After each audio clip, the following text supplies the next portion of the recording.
All right, we're under contract. Now the real fun begins. So you're under contract. What's next? Well, the first thing is an inspection. Typically, that's going to be handled within 7 to 10 days. Some days sometimes a little bit longer, depending on the complexity of the property, but generally 7 to 10 days. There is a resolution period that you negotiate back and forth if there is things that come up in the inspection with the seller that you go back and forth with, but you're typically looking between 7 to 15 days total time that you're going to work through the inspection being done, any potential problems, getting contractors out there to try to figure out how do you fix this, what the cost is. So there's a lot of things going back and forth, and it's a huge important time to ensure that you're trying to figure out what your long-term obstacles are going to be to purchase this home. Because it's not just having the inspection, it's figuring out, okay, am I going to be paying for a new roof in 5 years? Is my HVAC going to go out in a month and I have to deal with that? Or how's the hot water heater? Is the plumbing messed up?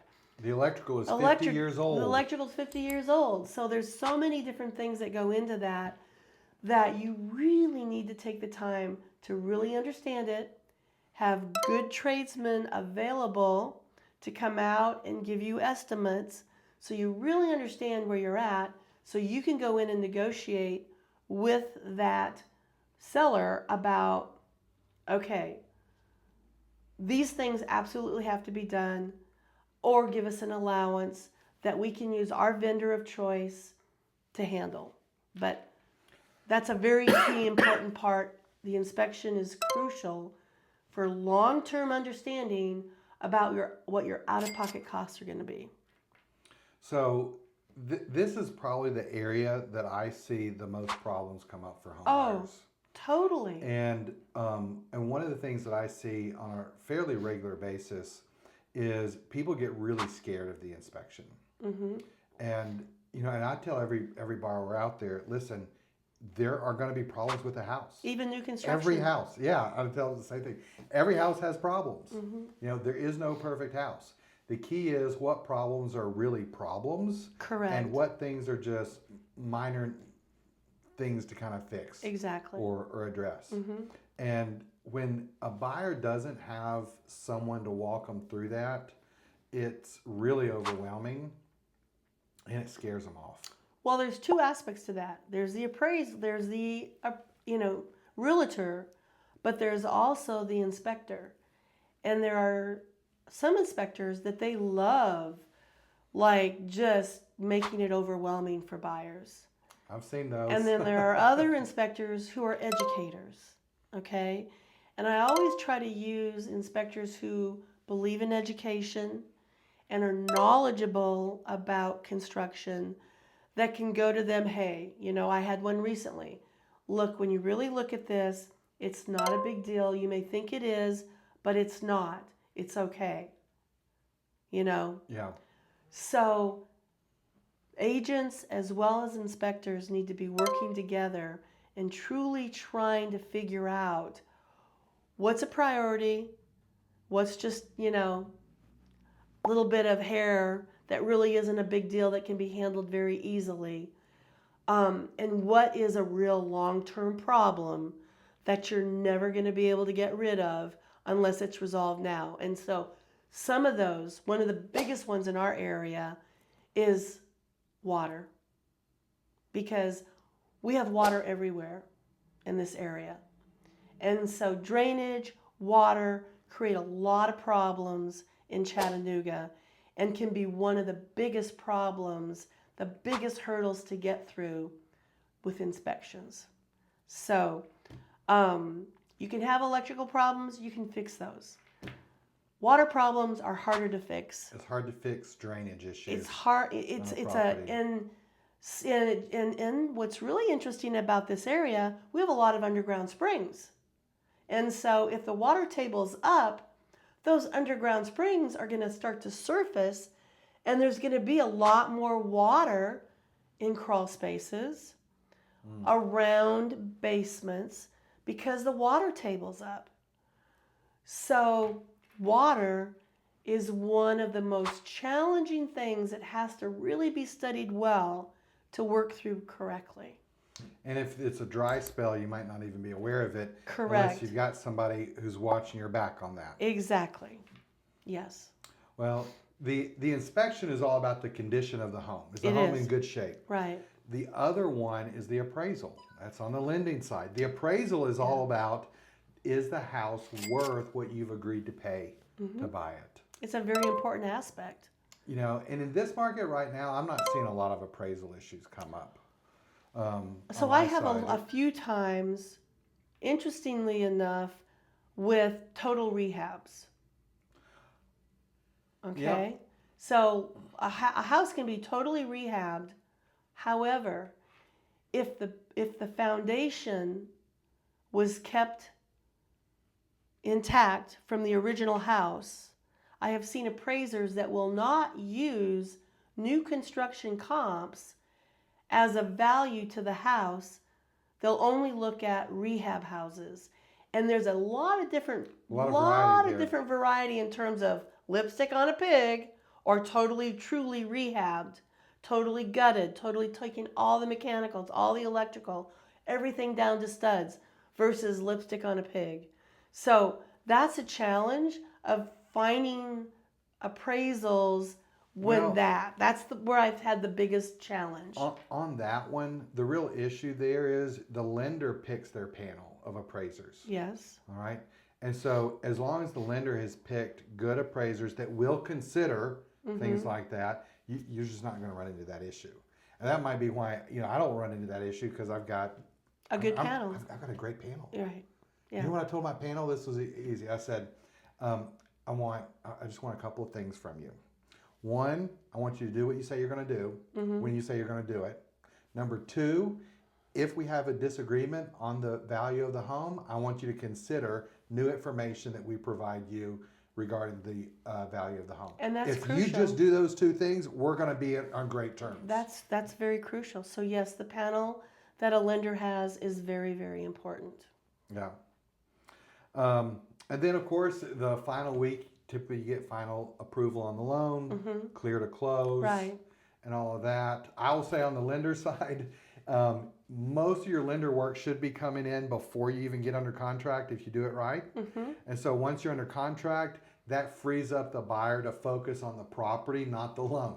Okay? You should focus your efforts on the property. Exactly. That's very important. The inspection and everything else like that.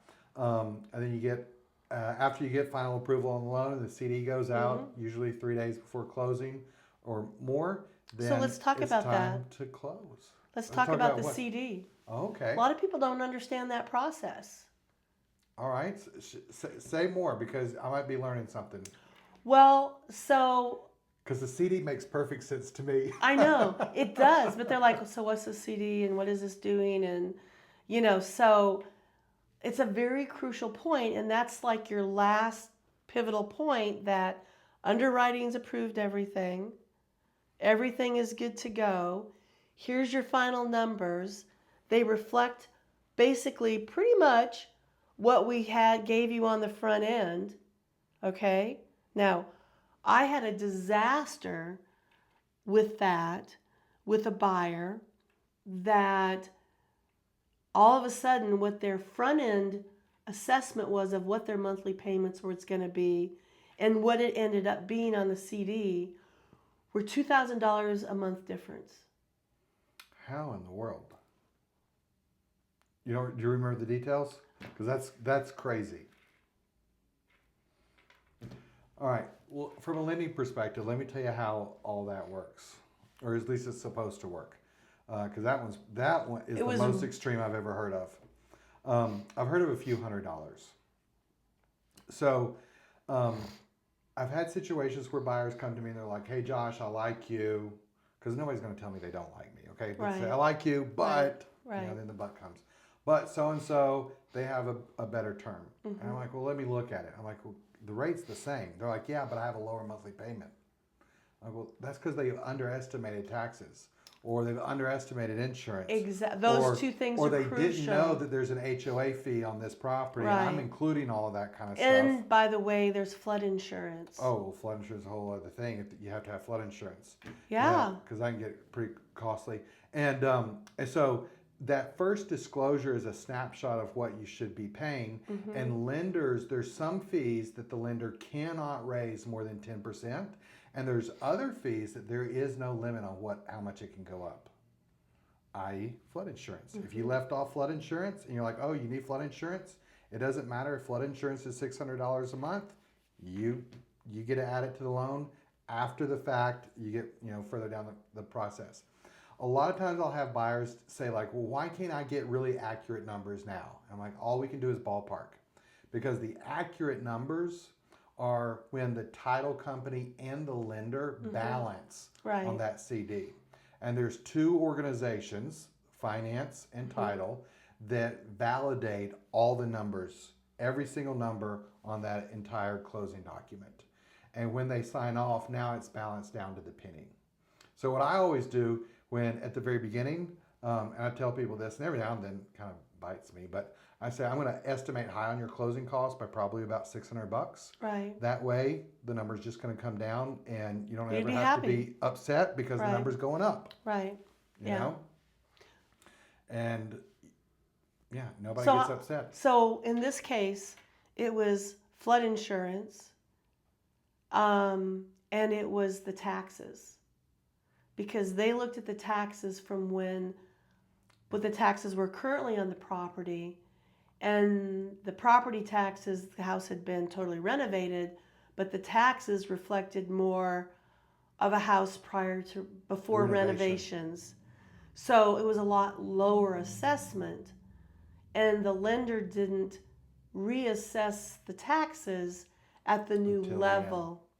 That's just the lender not doing their job. You got to check flood the very first thing when you get a contract in, but not everybody does that. No. But that's the essential of the loan approval. I like to have the loan essentially approved as soon as you go under contract, so you don't have to do anything else. But a lot of times lenders wait till the very end to do that. So the CD is that most important. Here it is, It's the the Holy final Grail. Yeah. This is where it's going to be, and hopefully it's okay. Now and then, I lost that sale. That buyer said, we can't afford it now.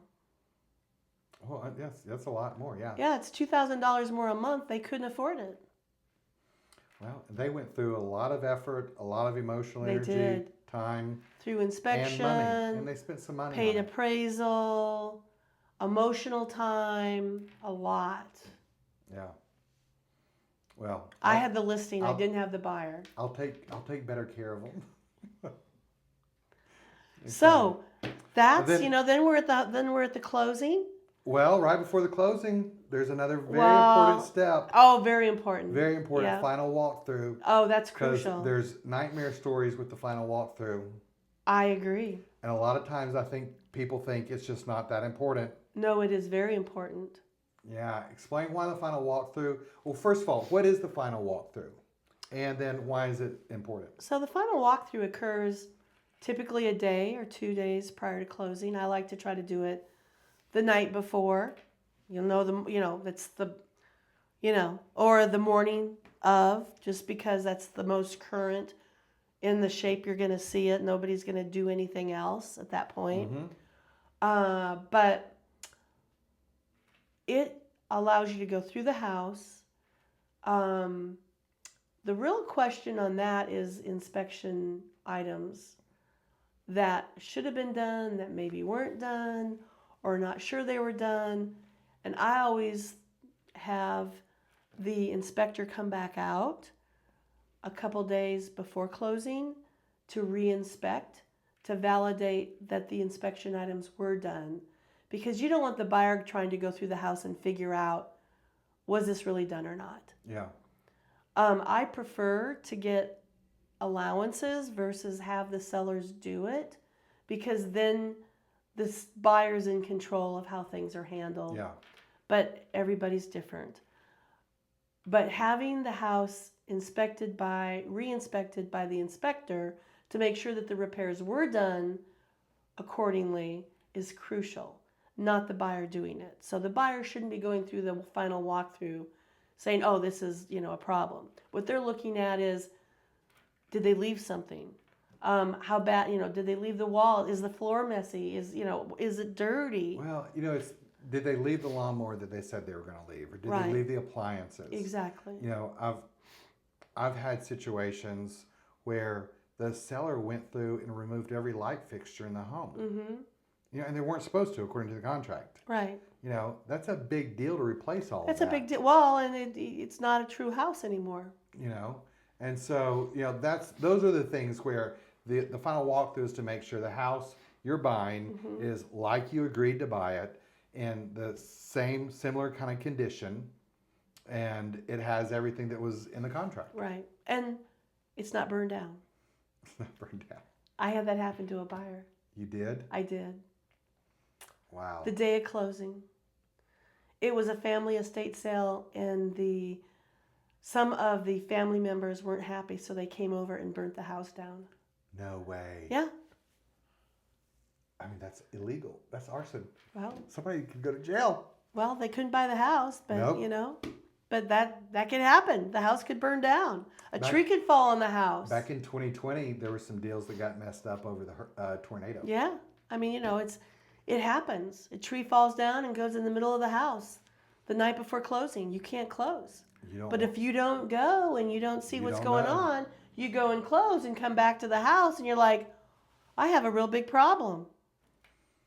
And so then after all of that's done, we're really at the finish line, and it's just go to the title company Right. and sign your name. That's right. About 35 times. That's right. And Yeah. now you're a homeowner. And now you're a homeowner. And you're investing in your future, not your landlord's. So that's a real big part. Yeah. So there you go. The buying process, not complex, but can be complicated. You have to be navigating with the right partners that make it as simple as possible and as painless as possible.